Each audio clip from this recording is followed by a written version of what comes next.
la ciencia es el futuro. Sin ciencia no hay futuro.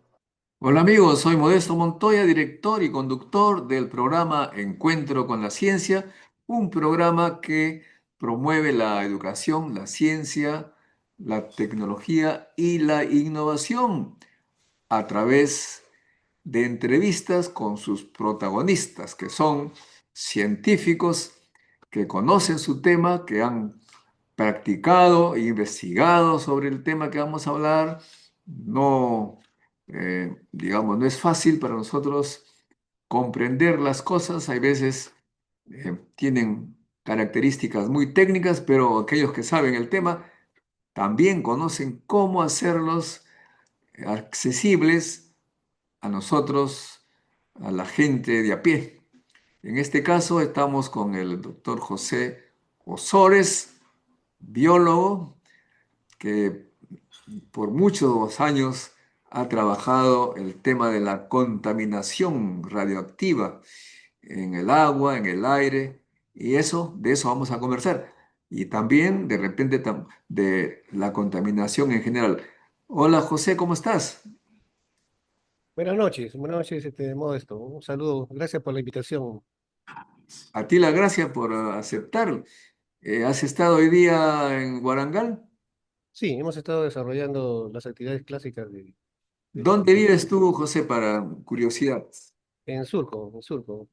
¿Cuánto tiempo tardas de tu casa en la mañanita? ¿A qué horas te levantas para ir a Guarangal? Bueno, yo me levanto a las 4, estoy saliendo a las 5 para llegar hasta el paradero, ¿no? Y a las 6 tomamos el bus del Guarangal y más o menos demora hora y media, 2 horas en llegar. O sea, es un trayecto ¿Y un poco largo. regresas a tu casa a qué horas?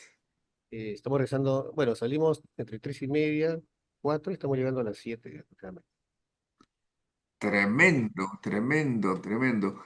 Un gran esfuerzo de los científicos nucleares que tienen que viajar, como ustedes han escuchado, desde las 5 de la mañana que salen de su casita y regresan a las 7. Es un gran sacrificio que he conocido por mucho tiempo y hemos dado nuestra cuota de esfuerzos, pero luego me he pasado a la uni a tiempo completo porque también había el problema que no había gente joven, no habían practicantes, en fin, ¿cómo va eso? ¿Hay una renovación de cuadros, José? Bueno, tenemos actualmente el problema de que todos los colegas que están ya retirándose, jubilándose, se pierde la plaza vacante debido al sistema de servir. Entonces estamos esperando que se tenga presupuesto para poder convocar nuevos profesionales, pero a través del sistema de servir. No tenemos esa forma de poder contratar personal como quisiéramos. Ese es el gran problema, amigos, de nuestro mundo científico.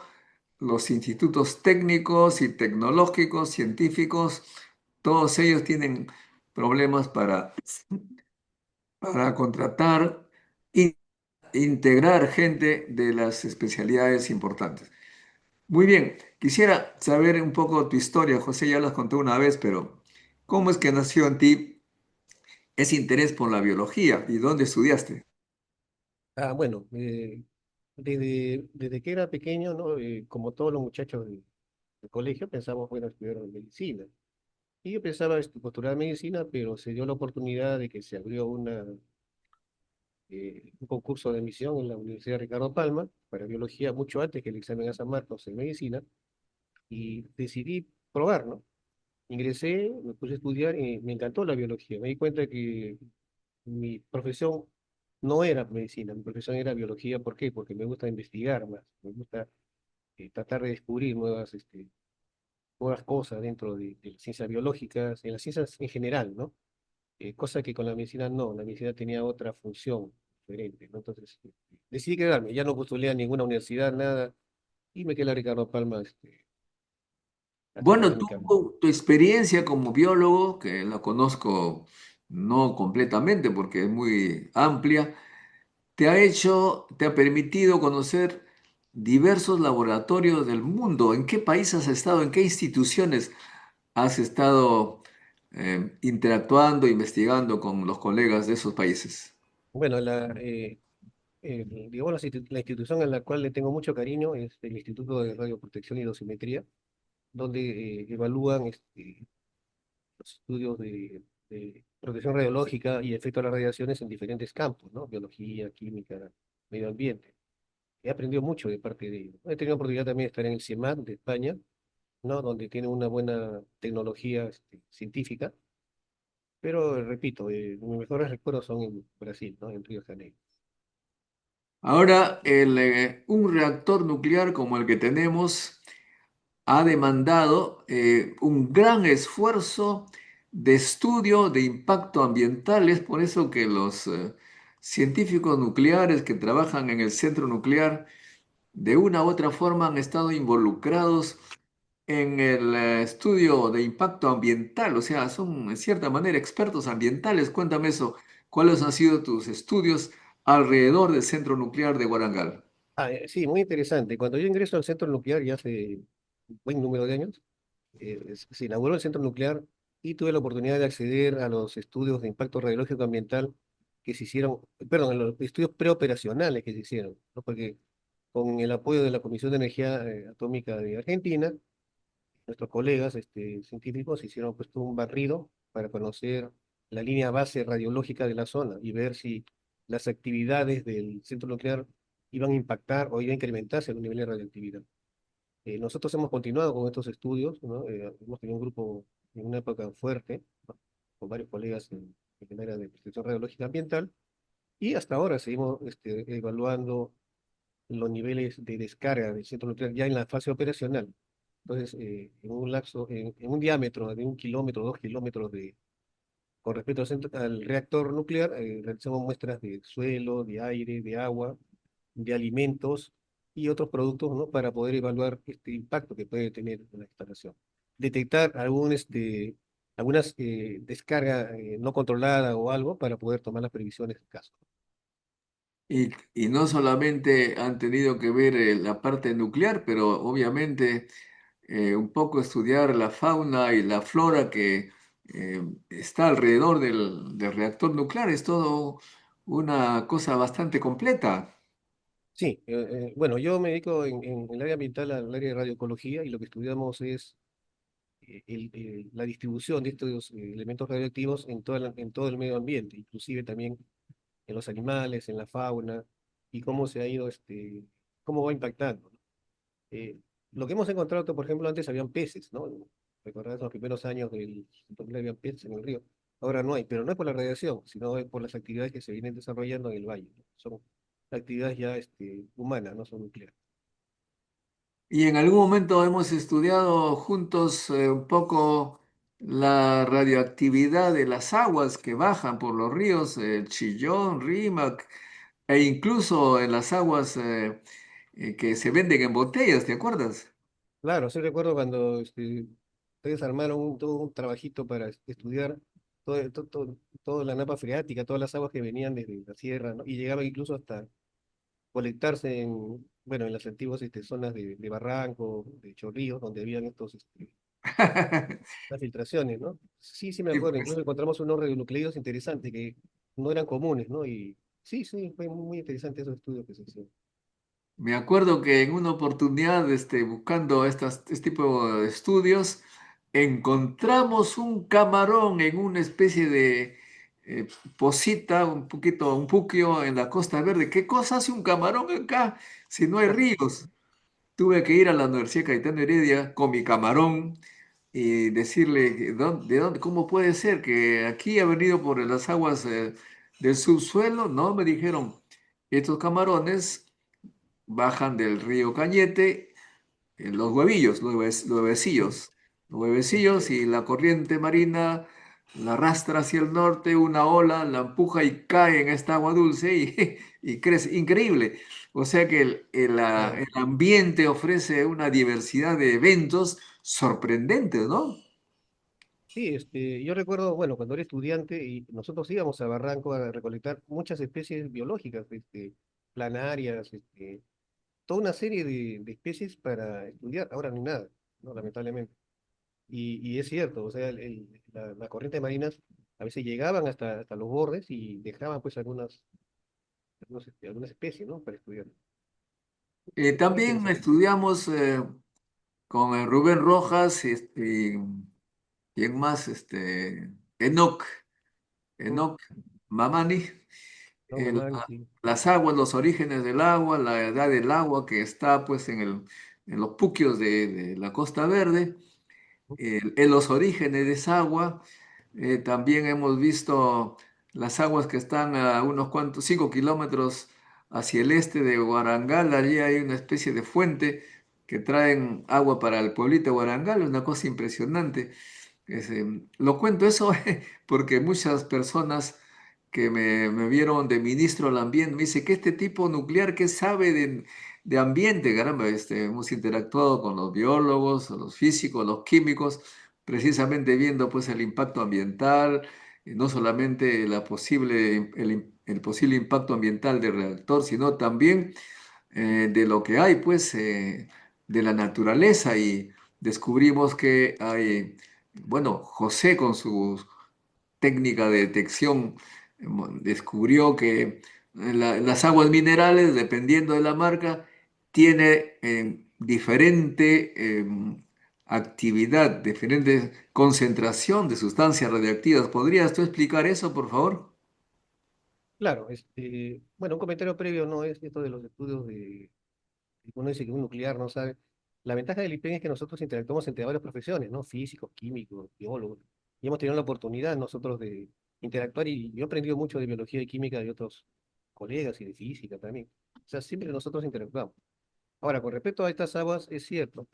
Lo que pasa es que las aguas embotelladas, algunas vienen de manantiales o vienen de filtraciones de las rocas, y estas rocas traen, pues, materiales radioactivos, ¿no? Generalmente descendientes del uranio que se encuentran en estas rocas, ¿no? Puede ser radio, etcétera, y algunas van a tener ciertos niveles de radioactividad. No hay niveles peligrosos, pero sí, algunas tienen ciertos niveles, principalmente estas aguas minerales, no las aguas embotelladas que se preparan por ozonificación o algún otro proceso, ¿no? Entonces, sí, hemos hecho un estudio, a nivel regional también se han hecho estudios, ¿no? Y hemos encontrado algunos valores interesantes. Pero, repito, no es riesgo para la población, no es para que se asusten, pero es interesante ver que en función de la procedencia de estas aguas, algunas pueden tener mayor o menor nivel de radioactividad.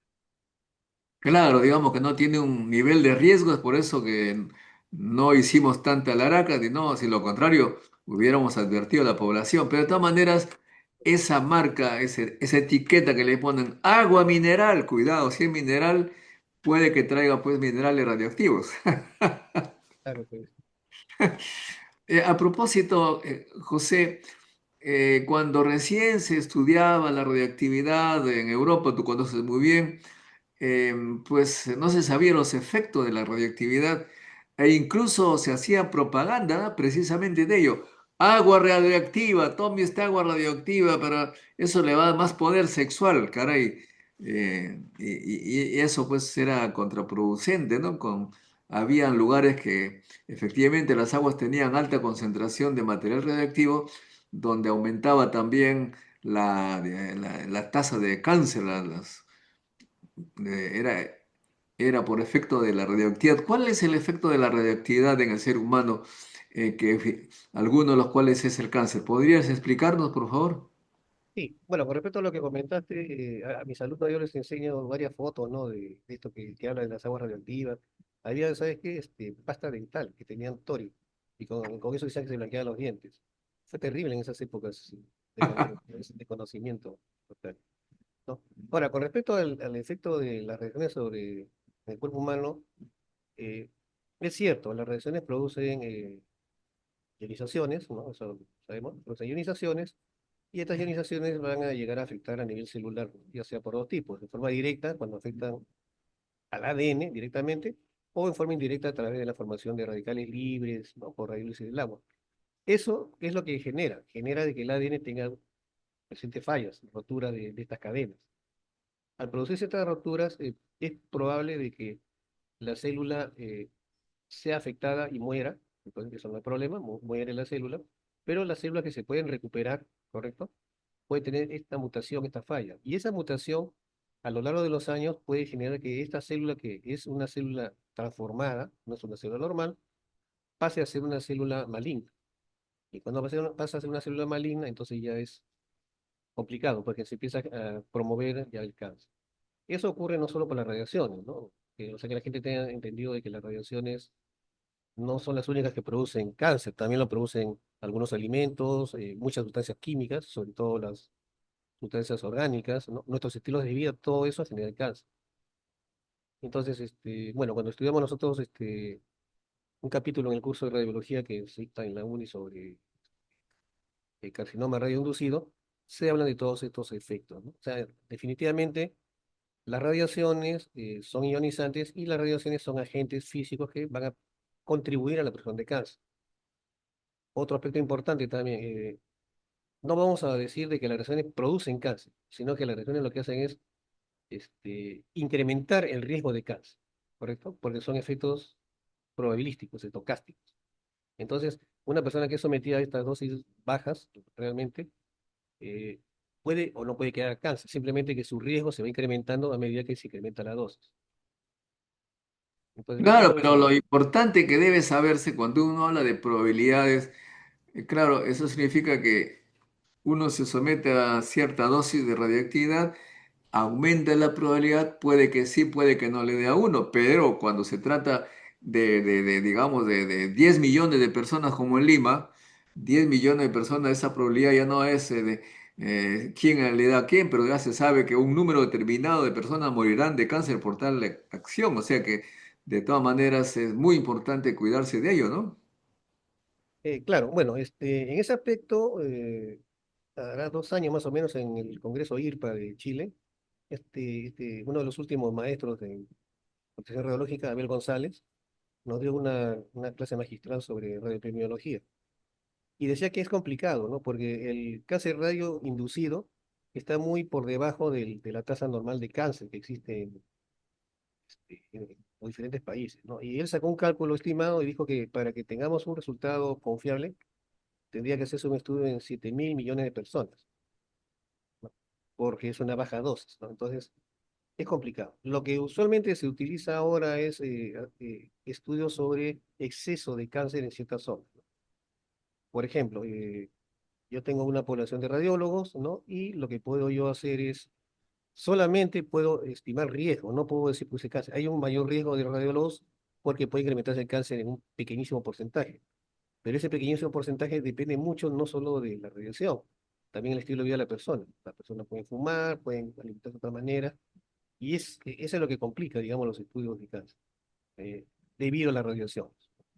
Pero eso sí, definitivamente, mientras más baja sea la dosis que recibe la persona o las poblaciones, es mucho mejor. No, no te olvides este término de Galara, no tan bajo como sea posible la dosis de radiación. Pues ese es el objetivo, no tratar de disminuir. ¿Hay un detrimento por efecto de las radiaciones sobre poblaciones? Sí, ¿no? Pero es complicado por tratar de decir, bueno, el cáncer poblacional se debe por la radiación porque tenemos otros problemas ambientales, de alimentos, estilos de vida.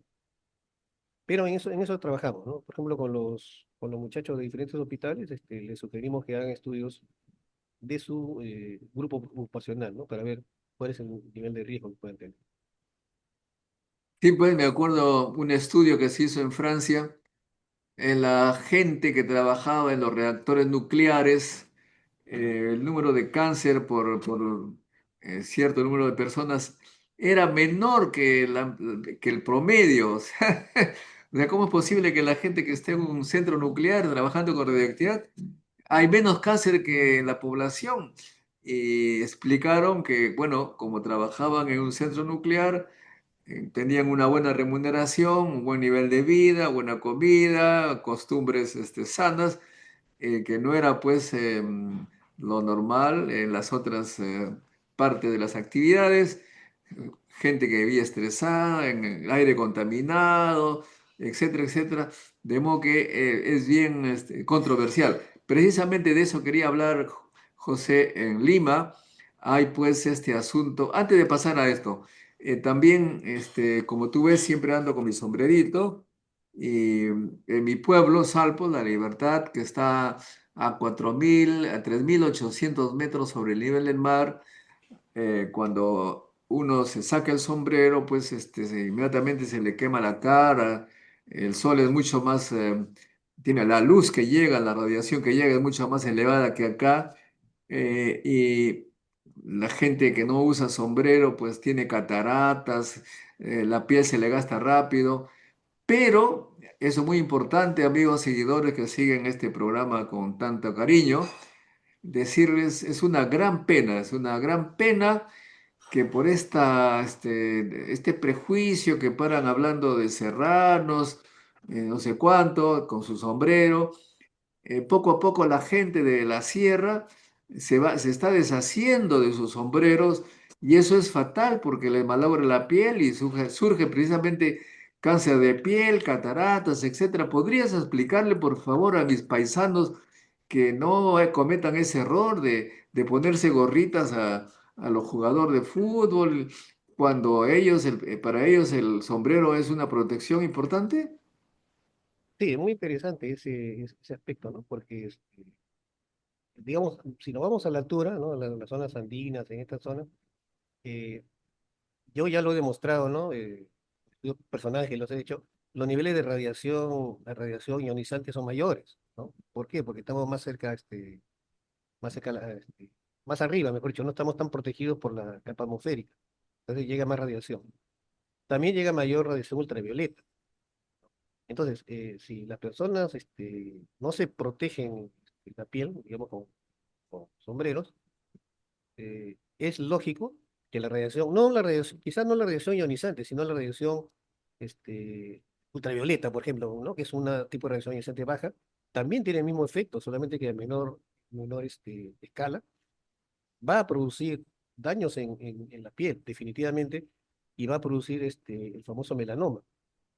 Entonces, las personas que están expuestas constantemente a este tipo de radiación, lo que están recibiendo, no necesariamente tiene que ser sol. La radiación ultravioleta puede pasar a través de las nubes, va a producir algún tipo de cáncer. Y definitivamente sí, es por eso que en otros países ya la gente acostumbra a usar bloqueadores solares, porque se ha encontrado que el cáncer de piel es una epidemia muy grande. O sea, en todos los países se ha incrementado el cáncer de piel, ya sea por problemas con nuestra capa de ozono, que es la que no protegía, o por ciertos grados de exposición a estas fuentes, ¿no? Entonces, yo pienso que sí, es bueno contar con un sombrero, eh, y de esa forma uno protege la piel contra este tipo de radiación. Pero además el sol no necesariamente produce cáncer, la radiación solar me refiero, pero envejece muy rápido la piel de personas que no tienen la protección. Y aquí quisiera hacerte la pregunta, hay gente muy blanca que a los 40 años tiene piel con un montón de pecas, envejecida, un poco arrugada, mientras que alguien que la piel más oscura no la tiene tan ajada, digamos. ¿Podrías explicar a qué se debe eso? Claro, lo que pasa es que la piel blanca es muy sensible, y no solamente a exposición a la radiación, sino al medio ambiente. Entonces, es cierto, las personas de piel blanca, perdón, tienden, digamos, a envejecer más. Y esa aparición de lunares, de manchas, se debe a que esta piel necesita protegerse de alguna forma. Y una de las formas de protección es a través de la melanina que tienen las personas de raza más oscura. Entonces empiezan a aparecer estas manchas. Pero el problema es que estas manchas, eh, como un sistema de respuesta de la piel, también pueden degenerar y pueden cambiarse y convertirse en un tipo de melanoma. Ese es el problema. Es por eso que las personas con piel blanca tienen una mayor susceptibilidad a este tipo de enfermedades de piel. Y eso ha producido que la evolución del ser humano, la gente, dependiendo dónde vive, la piel la tiene diferente en el hemisferio norte por los huecos que aquí hay, creo que tienen como 6 meses de noche, ahí son blanquísimos, mientras Ujú. que en los lugares donde hay sol, por ejemplo en Talara o en Puno, que el sol es intenso, la gente tiene piel más oscura precisamente para protegerse del sol, ¿no? Me parece. Exacto. Yo me acuerdo cuando fui a hacer unos trabajos allá a Talara, también, en el norte donde hay un sol terrible, toda la gente era muy oscura, pero no es que sean de piel negra, eran personas así típicas de la región que tenían la piel bien oscura. ¿Por qué? Porque las poblaciones tienden a adaptarse a los niveles ambientales que puedan estar presentes, ¿no? Entonces, una persona una población de la zona norte o de otras zonas como Puno, etcétera, donde hay mucha radiación, tienden a ser un poco más oscuros. Y esa oscuridad se debe porque es un sistema evolutivo de estas poblaciones para protegerse de los daños que puedan generar estas exposiciones. Hay un caso que quisiera yo algún día trabajar con algún tesista, ¿no? Eh, es- es- la pregunta es por qué en Macusani, donde sabemos que hay muchos niveles de radioactividad, ¿no? En el suelo de uranio, las poblaciones no tienen problemas. Es que esas personas viven ya muchas décadas y ya se han adaptado a esos niveles de exposición. Entonces la pregunta sería, ¿las personas nuevas que van a tener la misma respuesta? Es una duda que queda, ¿no? Yo espero que algún día encontremos un tesista que tenga tiempo para hacer estos trabajos. En otras palabras, tenemos suerte de contar con la piel oscura que nos protege del bendito sol, pues, sin, Sí, sí, ¿no es cierto? Y nuestros hermanos que son de color más claro, cuando van a la playa tienen que ponerse mucha protección. Muy bien, sí. ahora, est- tú estás en el centro nuclear de Guarangal, 8 horas diarias, y tienes de cierta manera menos riesgo de cáncer porque no estás sometido a la contaminación diaria que hay, por ejemplo, en la Universidad Nacional de Ingeniería, porque no solamente la radiación produce cáncer, sino eh, esos productos de los gases invernaderos, esos que salen de los automóviles, carros, etcétera, etcétera. ¿Podrías explicarnos eso, por favor? Claro, una de las ventajas que ya, bueno, ya casi a los 40 años de Guarangal, es que allá el clima pues es limpio, no pasan carros, no hay muchos problemas, ¿no? Quizá un poco de polvo, pero ya me ha pasado y le pasa a algunos colegas que cuando están mucho tiempo en Lima, ¿no? Como que ya tienen problemas respiratorios. ¿Por qué? Porque no están acostumbrados. Los que trabajan en Guarangal durante muchísimos años siguen estando muchas horas, ¿no? Con aire limpio. En el caso del Cono Norte, por ejemplo, donde podríamos decir que está la Universidad de Ingeniería, es terrible porque se ha incrementado la cantidad de autos, ¿no? El parque automotor se ha incrementado tanto. Antes nosotros nos demorábamos una hora en llegar a Guarangal, ahora nos demoramos 2 horas, ¿por qué? Porque hay mucho tráfico. Ese tráfico genera la liberación de mucho material peligroso para las vías respiratorias, ¿no? Estaba revisando que los problemas más grandes que tienen allá en la zona de la Uni, ¿no? Todos esos distritos, hasta Puente Piedra, todo el cono norte, es por el parque automotor. Esa liberación de combustible inadecuadamente quemado, ¿no? La liberación de partículas, de polvo. Muchos de estos productos son cancerígenos. Por lo menos hay dos que son muy importantes. Uno vienen a ser estas material particulado menor de 2,5 micrómetros. Eso ya ha sido reconocido por la Agencia Internacional de Cáncer como carcinógeno tipo 1. Y todos los productos orgánicos, todos los derivados de hidrocarburos, de bencenos, etcétera, también. Todos estos compuestos orgánicos que ingresan a nuestro cuerpo también son altamente cancerígenos. Eso es cierto.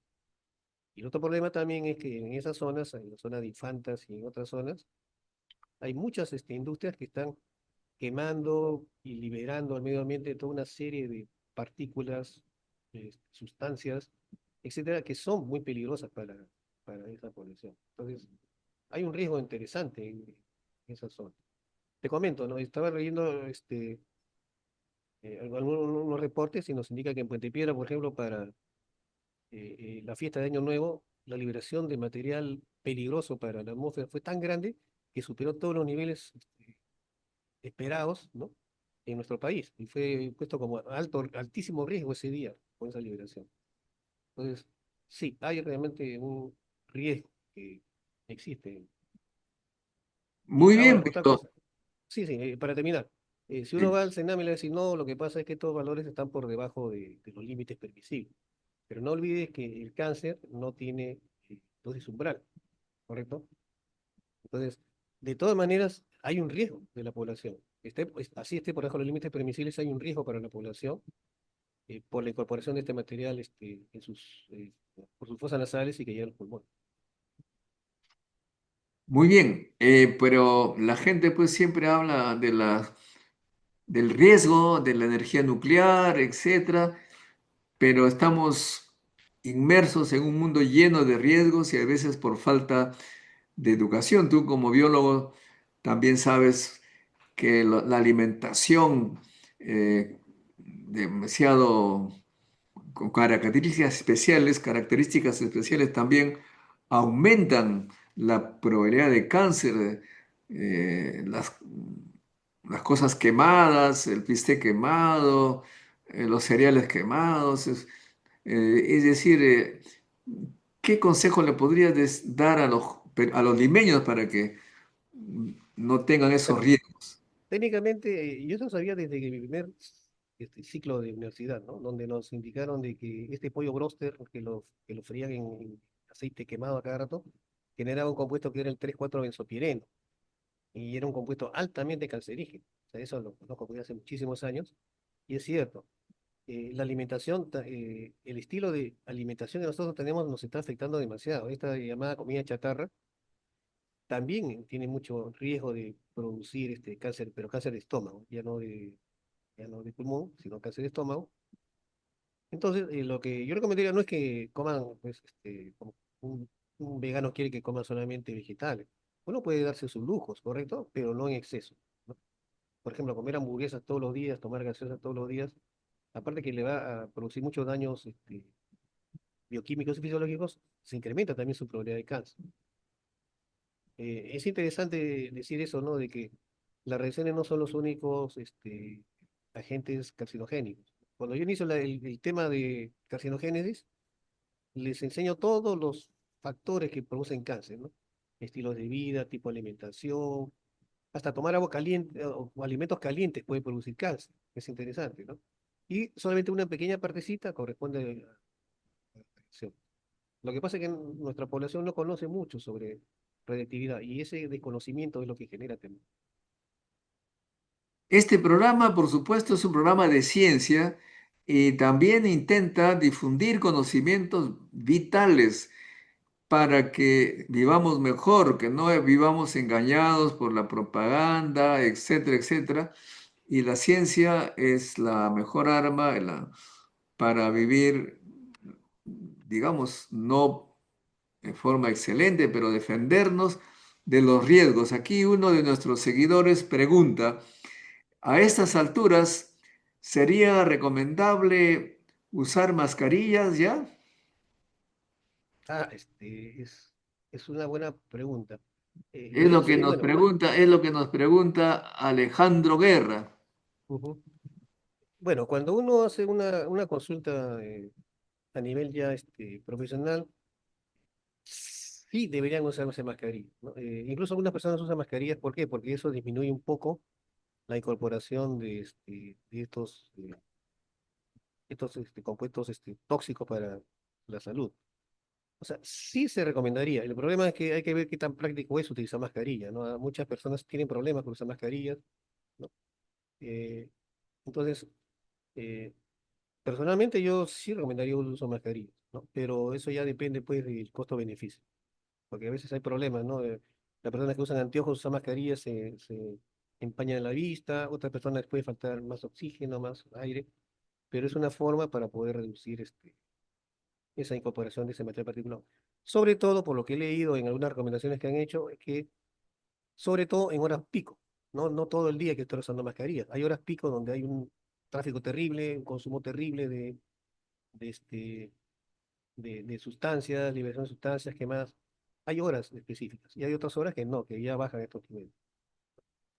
Pero no solamente los contaminantes que estamos hablando, sino los microbios, las bacterias, los virus que pueden ingresar cuando uno sube, por ejemplo, al Metropolitano, esos ómnibus que están llenos de gente.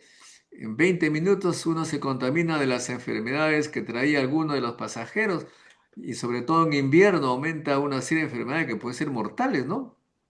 Claro, no, o sea, es bien complicado, no hay escapatoria. Lo ideal sería utilizar estas mascarillas, y no solo las mascarillas. Recuerdo que también me indicaban de que uno de los puntos más peligrosos de contaminación son esos fierros donde se sujeta a las personas en los micros, en los trenes. ¿Por qué? Porque puede venir una persona que decir, ¿no? Se limpió la nariz, está resfriada o una enfermedad, agarra ese tubo y viene otra persona, lo agarra y se contaminó. Entonces, hay que tener mucho cuidado, digamos, con eso, porque, bueno, lamentablemente vivimos en una ciudad con mucha población y hay que tomar medidas, ¿no? Mientras más, igual que la Lara, mientras más bajo sea posible ese riesgo, es mucho mejor para nuestra salud. Y lavarse las manos siempre, ¿no? Porque pasó el COVID. Hay que lavarse a cada rato porque los microbios están el pasamano por todos lados, que uno toma algo, ahí están. Por supuesto, claro, a cada rato lavarse las manos, a cada rato tener ciertos principios de higiene personal. Eso es muy importante. Es fundamental que en las universidades haya pues agua, jabón en todos los baños, porque de lo contrario las enfermedades comienzan a multiplicarse, ¿no? Claro, por supuesto. Y si se enferman los muchachos, perdemos horas de futuro profesionales, ¿no? Que podrían aportar más al país. Bueno, interesante todo ello. Acá hay una pregunta que no comprendo, de repente tú sí, dice, ¿hay forma de limpiar la calima que existe en el cielo bajo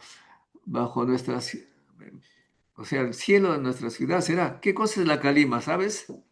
No, no tengo idea que se calima. Lo sentimos, estimado Jesús Osorio, ese es un familiar tuyo. ¿Qué es esa pregunta? Calima. Voy a buscar en la familia. Eh, bueno, sí, pues hay una serie de preguntas aquí, pero son más bien políticas, ¿no? Pero estamos en la parte científica, amigos, ¿ah? Dice, ¿quién controla las aguas envasadas? La corrupción no cree en nada. Bueno, no tanto, pues, amigos. A propósito, debería Indecopi, de todas maneras, controlar de vez en cuando las aguas que uno toma y que compra a 2 soles la botella, ¿crees tú? A ver, acá es bien complicado, ¿no? Porque las aguas minerales, por lo menos la arequipeña que he visto, vienen ya con una etiqueta donde indica incluso hasta el nivel de radioactividad que tiene. Muy interesante en esa zona. Y yo tengo entendido que sí, que estas aguas, por lo menos ¿cómo se llama? Las legales, ¿no? Las legales, eh, sí cumplen ciertas normas porque tienen que cumplir con ciertos requisitos de parte de diferentes instituciones del Estado, ¿no? El problema es que no tenemos mucha seguridad porque ustedes han visto, ¿no? Tiramos la botella de agua, la recoge un reciclador, la llena con otra agua y la vende como si fuera agua envasada, cuando no es agua envasada, es otro tipo de agua, ¿correcto? Entonces, yo diría que no es tanto de corrupción, sino un mayor control. Un mayor control, una mayor revisión, pero es complicado realmente, repito, en una población tan grande como la que tenemos acá en Lima, ¿no? Poder controlar todas estas aguas, porque siempre vamos a tener aguas, como dice la gente, aguas truchas, ¿no? O sea que las empresas que venden agua deberían pedir un certificado, en este caso el IPEN, para que le diga cuánto de actividad tiene por litro, digamos, ¿no? Y de esa manera estar seguros, me parece. Sí, pero no hay que asustar a la población tampoco, porque nosotros hemos hecho algunos estudios en aguas, ¿no? Como parte de investigaciones, y los niveles son bajos realmente, ¿no? Porque la norma que da, por ejemplo, el Ministerio de Salud tiene una norma para tipos de agua de consumo, que es de 1 becquerelo para emisores beta y 0,5 becquerelos por litro para emisores alfa. Nosotros muy pocas veces llegamos a 1 becquerelo, 2 becquerelos, pero indica ahí que este, si se detecta que sobrepasa ese becquerelo, ese nivel de concentración de actividad, hay que determinar si ese consumo de agua va a producir una dosis importante. Y estamos hablando de orden de milisievert, que es una gran cantidad. Entonces, para que un agua sea peligrosa o represente riesgo para nuestra población, esa agua no debe tener uno, debe tener por lo menos unos 100.000 o 10.000, 100.000, 10.000 o quizás hasta 1 millón de becquerelos, una actividad un poquito más alta, y eso sí no existe, digamos, en nuestro país. Hemos revisado también aguas aguas subterráneas de diferentes zonas del país y no llegan a esos niveles. Entonces, realmente el problema no es radioactivo. El problema debe ser otro tipo, que puede ser, por ejemplo, contaminación fecal o bacteriana o algún otro tipo de metales pesados, ¿no? Pero radioactividad es baja. Nosotros hacemos un control permanente y, repito, el Ministerio de Salud, a través de un decreto supremo, ha establecido este reglamento de calidad de agua, ¿no? Y se trata de no sobrepasar estos niveles. También debemos hablar, ya que tú estás aquí, eres el experto, de los rayos X. La gente que se va a hacer rayos X debe saber que estos elevan el riesgo de cáncer. No significa que le va a dar cáncer, pero le elevan. ¿Cómo es que uno cuando va al radiólogo se asegura que tiene el mínimo riesgo? Entiendo que los que manejan las máquinas deben tener una autorización del IPEN. En la máquina misma debe tener un certificado de licencia que está autorizada para funcionar. Cuéntanos un poco ese tema.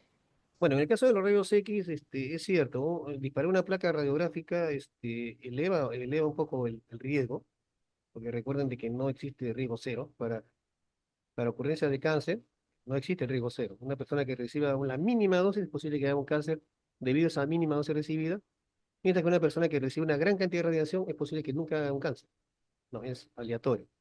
Ahora, estas placas no representan mucho impacto en la salud. Se necesitarían miles y miles de placas en una persona para que pueda, digamos, decirse que va a tener algún tipo de efecto importante, ¿no? Necesariamente, claro, va a ser siempre una probabilidad de que ocurra. Y en este caso, estos rayos X eh, tienen una función importante. Cuando una persona se expone a los rayos X, no es porque uno quiera saber qué es lo que tiene dentro de su cuerpo, acá se toma en consideración la relación costo-beneficio. Cuando uno se toma una placa de rayos X, es para ver una forma de cuidar su salud o frente a algún trauma que haya tenido, ¿no? Por ejemplo, si yo tengo me duele el hombro, yo no voy a ir a un médico que me tome una placa de rayos X, no lo va a hacer. La placa de rayos X se toma cuando se justifica tomar esa placa de rayos X, no simplemente tomar por tomar. Entonces, en ese caso sí, se tiene mucho cuidado y se debe tener mucho cuidado también en tener bien calibrados los equipos de rayos X, estos aceleradores lineales que han aparecido, porque una falla, ¿no? en la calibración y el ajuste puede generar una sobredosis que sí sería inaceptable, ¿no? Para un paciente. Entonces, y eso, el IPEN tiene mucho cuidado en eso, por eso tenemos la OTAN. La OTAN es el ente regulador de nuestro país, donde tiene inspectores que periódicamente van a revisar estas instalaciones. También tenemos un laboratorio secundario de calibraciones dosimétricas, donde a veces se convocan, ¿no? A varios colegas radiólogos de hospitales para hacer ejercicios de intercomparación, ¿no? Para ver cómo están sus equipos y si están respondiendo adecuadamente. ¿No? Eso es muy importante. Ahora, también es importante no someter a una mujer embarazada a rayos X, por precaución simplemente, y solamente se realiza cuando, igual, el costo-beneficio, cuando la vida de ella o del bebé está en riesgo, pero en general no se debería de realizar. Y hay otro aspecto, mucho que hablar por rayos X, por ejemplo, mamografía. Tendría para hablarles un montón de que por qué no es conveniente que la mamografía se la haga cada rato ni mujeres jóvenes, pero bueno, eso sería tema de un poco más largo, ¿no? Muy bien, acá ya nos aclara nuestro amigo Jesús Osores. Dice calima. La calima es el material particulado que no llega a descender hasta el suelo. Eso afecta a las personas que viven en las partes altas de Lima, como Villa María. ¿Has escuchado hablar de eso, José? Ah, bueno, no sabía que se llama calima, pero esta consideración es muy importante porque nosotros tenemos diferentes tipos de partículas de polvo en el aire. Tenemos las partículas de polvo sedimentables, que esas se liberan, ¿no? Pasan un carro y ¿has visto? Se eleva el polvo, o cuando queman algo sale el humo, pero posteriormente eso va a sedimentar, ¿correcto? ¿Por qué? Porque va a ser un poco más grande y tiene un mayor peso. Luego, tenemos las partículas, las PM10, que son aproximadamente de 10 micrones o menos, en donde también van a ya presentarse a nivel de la atmósfera, o sea, ya no se precipitan, entonces una persona las puede aspirar, ¿correcto? Pero esas partículas PM10 que podemos encontrar nosotros a nivel al nivel, digamos, donde estamos caminando, etcétera, ingresan a nuestras fosas nasales y son retenidas, ¿no? Por todo este sistema que tenemos dentro de las fosas nasales, ¿no? Esta velocidad y todo eso. El problema está, y es cierto, es posible de que en las zonas superiores tengamos unas partículas muchísimo más pequeñitas, que son las PM2.5, ¿no? Sí, que son las partículas más pequeñas que pueden existir en el aire y que ya, repito, este, el Centro Internacional de Cáncer las ha definido que son altamente cancerígenos, ¿no? Tienen un riesgo de cáncer porque son considerados como carcinógenos tipo 1. Entonces, es interesante, realmente lo que ha comentado esta persona, es Tu interesante pariente, para ver, tu pariente, sí, Jesús sí, Osorio. parientes, bueno, de familia de esa. Es interesante porque ameritaría, ¿no? Hacer un curso, perdón, una tesis o un estudio de investigación en las zonas altas donde es muy probable de que exista una mayor densidad de estas partículas y por lo tanto las personas que viven allá arriba puedan tener un mayor riesgo de producir un cáncer de pulmón. Ahora, el otro problema también, y va a ser un poco difícil discernirlo, las personas que viven en estas zonas altas, ¿no? Y como son de bajos recursos, es posible que se enfermen de otras dolencias, ¿no? Y pase desapercibido este cáncer, ¿no? Entonces, es cuestión, mira, acá ya he visto un tema de investigación muy interesante, ¿no? Que podrían hacerlo los chicos de la UNE o algún otro instituto. Muy interesante, ¿verdad? Bueno, aprovecho para señalar, amigos, algo importante. En muchas creencias religiosas que aparecen pues como mandatos divinos son por observaciones eh, prácticas, empíricas de las consecuencias de ciertos comportamientos. Por ejemplo, entiendo que los judíos de Israel no comen los mariscos, no comen los frutos de mar. Y uno se pregunta, ¿por qué? ¿Por qué? ¿Qué tiene que ver la religión con eso? Porque resulta que en la época de los judíos, hace miles de años, tomaban pues los frutos de mar y morían intoxicados. En esa época no había refrigeradoras y ojo, cuidado, los frutos de mar se descomponen muy rápidamente. Igual también tenemos la que tampoco comen carne de chancho porque como no se comía, no servía bien las cosas, había la triquina y una serie de enfermedades. Y finalmente el mandamiento de la fidelidad, por ejemplo, surge porque en Sodoma y Gomorra moría la gente por la promiscuidad sexual, o sea que todos esos mandamientos que aparentemente eran divinos eran simplemente cosas prácticas que tienen que ver con la biología. Asimismo, recordemos que antes se casaban entre hermanos, entre primos y terminaban con hijos con fallas genéticas, se sabe, un efecto genético conocido por todos los biólogos, es decir, todas esas culturas que uno piensa que vienen del cielo, son observaciones científicas. ¿Podrías explicar eso brevemente, José? A ver, sí, hay muchos temas que has tocado, pero a ver, voy a tocar algunos rápido, ¿no? Sí. Por ejemplo, en el Oh, caso de los frutos del mar, sí es interesante. El- la mayoría de frutos del mar tienen un compuesto que es el óxido de trimetilamina. Y eso tiende a descomponerse y es altamente tóxico. Por eso una persona cuando come un producto ya pasado se intoxica rápidamente. Es por eso. Ahora, eso fue en aquellas épocas. Actualmente ahora es más complicado porque, por ejemplo, los mariscos, muchos de ellos tienden a filtrar el agua de mar. Y el agua de mar ahora tiene muchos residuos generados por la actividad humana. En Japón, por ejemplo, la enfermedad Minamata se debió a mucho mercurio que se fue liberado al mar y los organismos marinos lo incorporaron y las personas se enfermaron. Entonces, ese es uno de los problemas más grandes que se da con los mariscos. Por eso hay que tener mucho cuidado. Con respecto a casarse entre hermanos, es un efecto que se llama deriva genética. ¿Esto qué quiere decir? Nosotros como seres humanos y como todos los organismos biológicos en nuestro planeta, tenemos que recombinarnos, o sea, tiene que haber una recombinación genética. No podemos tener algo permanentemente eh, estable a través de las siguientes generaciones porque tiende a degenerarse. Entonces, esa recombinación genética permite que nosotros seamos más fuertes. El caso típico, y lo conocen muy bien mis amigos de la agraria, es esa mezcla que hacen la mezcla de maíz. Tratan de mezclar maíces para producir la heterosis y de esta manera poder tener plantas más fuertes. Lo mismo pasa con nosotros. Si nosotros no nos mezclamos, ¿no? Y dejamos de, o sea, mezclarnos me refiero, por ejemplo, una persona casarse con una persona que no sea su hermano, su primo, etcétera. Entonces estamos incorporando nuevos genes a nuestro genoma y eso garantiza nuestra supervivencia. Imagínense que todos seamos iguales y de pronto aparece un virus que mata a todos los que tengan a todas estas personas, ¿no? ¿Por qué? Porque ninguno de ellos tiene los genes que van a proteger. Eso ya pasó, por ejemplo, en la peste que ocurrió en Europa hace muchos años, ¿no? La peste bubónica, murieron todos debían haber muerto. Solamente sobrevivieron aquellas personas que tenían los genes que los protegieron de esta enfermedad.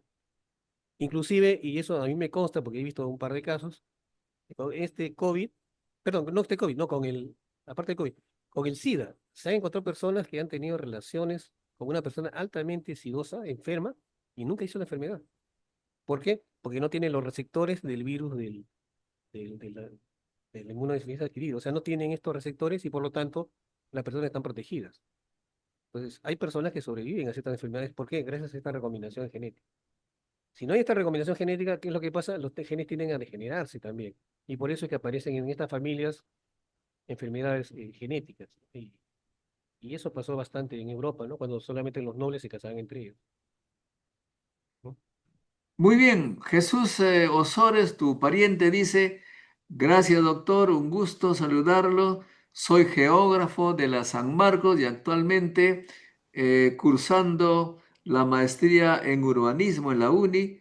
Por eso mi pregunta que tiene relación con la meteorología y la salud pública. Bueno, Jesús, nos vemos por ahí. Estoy almorzando siempre a mediodía en la estación, a ver si conversamos. Y a ti, Claro que sí. José. Un gran saludo, felicitaciones por tu trabajo. Solamente para preguntarte, ¿qué cosa estás investigando últimamente? ¿En qué cosa estás apasionado?